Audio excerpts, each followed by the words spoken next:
Hello everyone, myself Ravindra Kumar Meena, Assistant Professor Geography. I welcome you in this all of student Geography class. आज हम भौतिक भूगोल के इस पाठ के अंतर्गत पृथ्वी की जो आंतरिक संरचना है उसके बारे में डिटेल से स्टडी करेंगे कि इंटीरियर स्ट्रक्चर ऑफ द अर्थ। ये महत्वपूर्ण टॉपिक है भौतिक भूगोल का, जिसके अंतर्गत हम पृथ्वी की जो तीनों परतें हैं, क्रस्ट, मैंटल और क्राउड, उसको डिटेल से पढ़ने वाले हैं। सबसे पहले आप इस चित्र है उसको दिमाग में बसा लें अच्छे से, क्योंकि आगे इसी की चर्चा होने वाली है।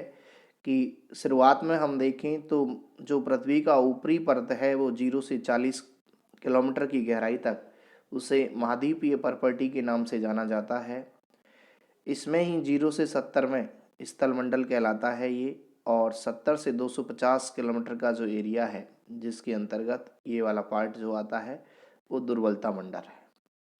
संक्रमण क्षेत्र 350 से 700 किलोमीटर की गहराई में है, और वहीं पे मोह असमता है।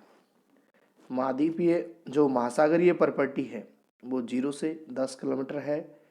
फिर उसके बाद स्थलमंडल के नीचे वाला जो पार्ट है वो मैंटल है, और सबसे गहराई का जो पार्ट है वो क्राउड है। तो ये भाग जो आपको नज़र आ रहे हैं पृथ्वी का, ये आंतरिक संरचना, आज इनकी ही यहाँ पे चर्चा होगी।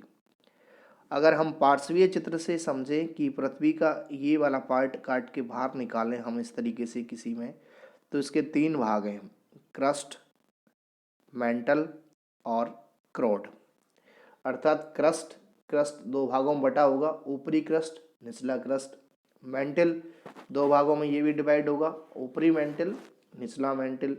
और क्राउड जो पृथ्वी का सबसे अंतरतम अर्थात गहराई का जो भाग है, यानी कि पीक पॉइंट बीच वाला। अगर हम गोल गेंद को ऐसे माने कि एक ये जो बॉल है ये पृथ्वी है, और उसका एक हिस्सा काट के बिल्कुल उसके सेंटर से बाहर निकाल लें, तो उसमें 3 परतें डिवाइड कर दें, क्रस्ट, मैंटल और क्राउड।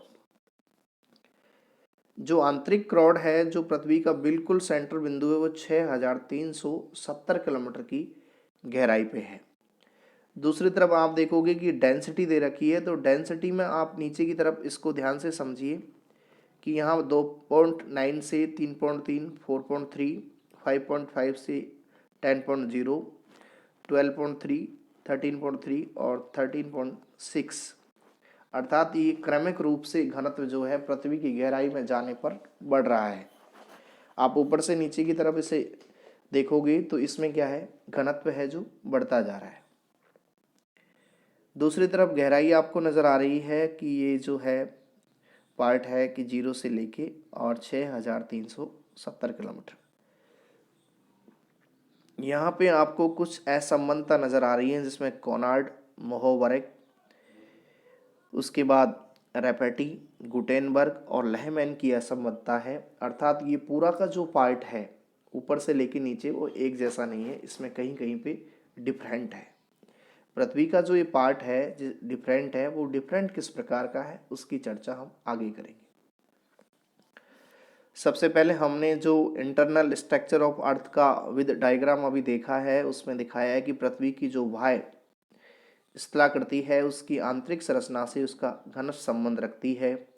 यद्यपि पृथ्वी की आंतरिक संरचना का अध्ययन मुख्यतः भूगर्भ शास्त्र का विषय है, परंतु स्थलीय स्थलाकृतियों के विश्लेषण के लिए भूगोल में भी इसका अध्ययन किया जाता है। चूंकि आंतरिक भाग मानव के लिए दृश्य नहीं है, अतः इसके संबंध में जानकारी प्राय अप्रत्यक्ष साधनों से ही हो सकी है।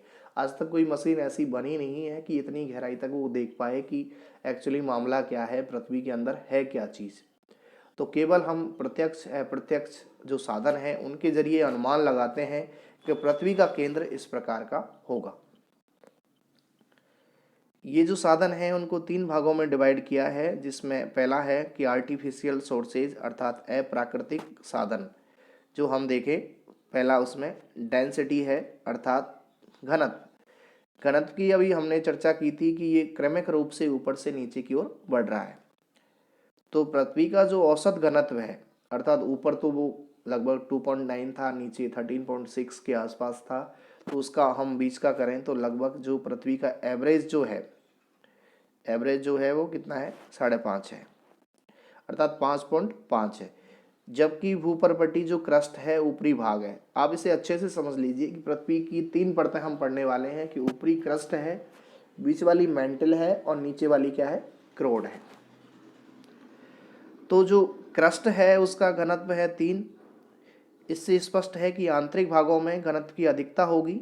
घनत्व संबंधी विभिन्न प्रमाणों से ये पता चला है कि पृथ्वी के जो कोर है, क्रोड है, उसका घनत्व क्या है, सर्वाधिक है।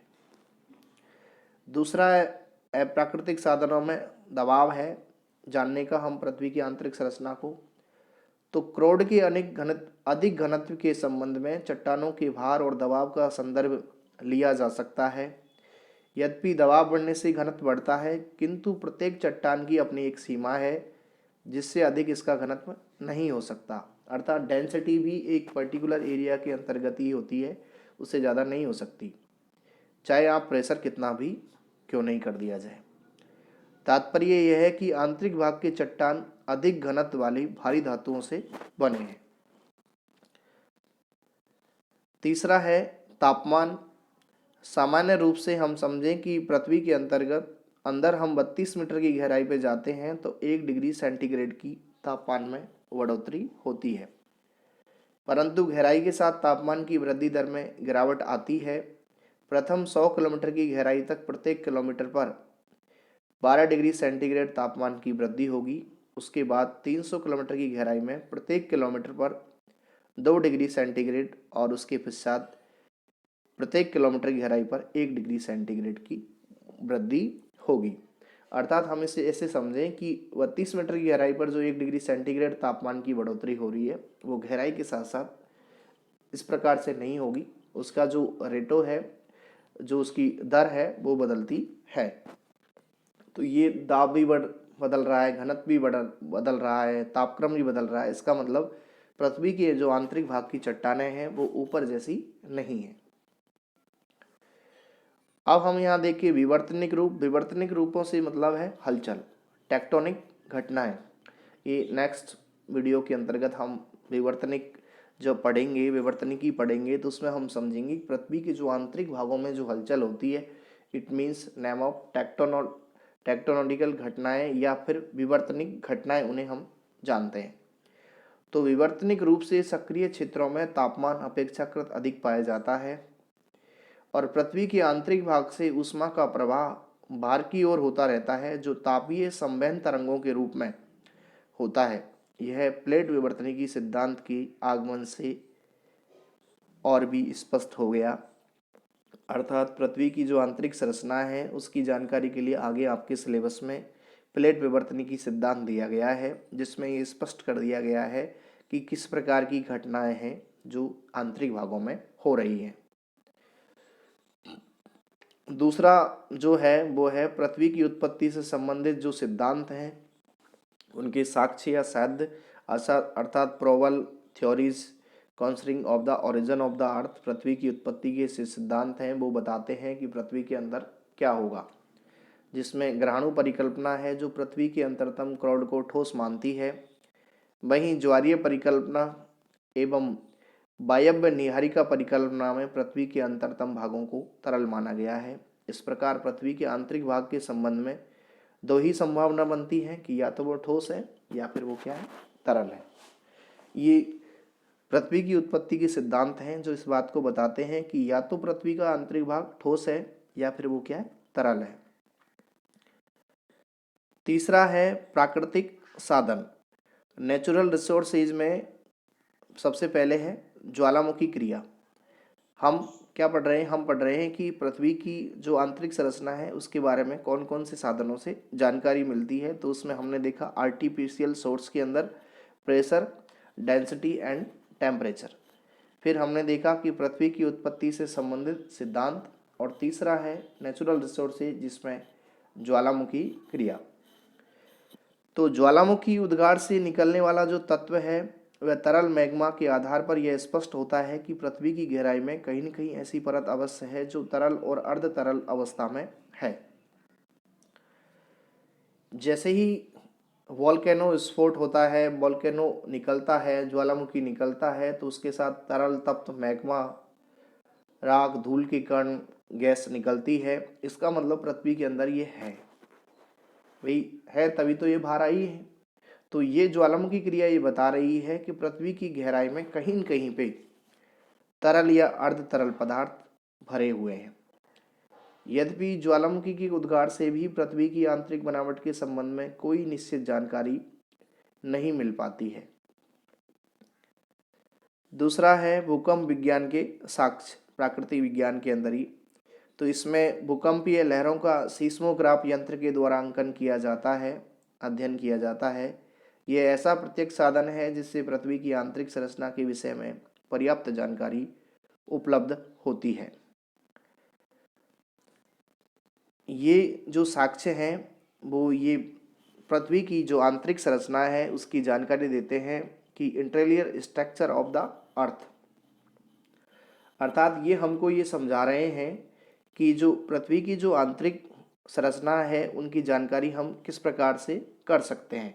तो उसमें हमने 3 प्रकार के सोर्सेज देखे हैं, जिसमें अप्राकृतिक साधन, पृथ्वी की उत्पत्ति से संबंधित साक्ष्य और प्रत्यक्ष साधन या प्राकृतिक साधन जिसमें ज्वालामुखी क्रिया और भूकंप विज्ञान है, जो हमें जानकारी देती है कि पृथ्वी की आंतरिक संरचना किस प्रकार की हो सकती है।